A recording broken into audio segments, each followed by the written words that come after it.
Hey everybody, in this video I'm gonna be showing you guys how to add banana gun trading bot to Telegram.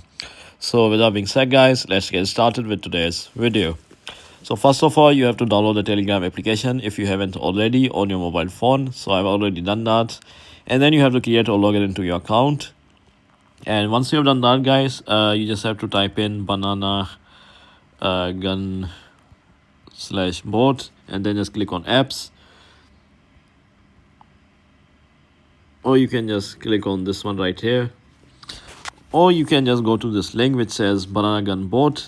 You can type the same in here, or you can just come to this link t.me banana gun / bot and then just click on start bot, and it's going to open up Telegram. And this is how you add banana gun bot to your Telegram.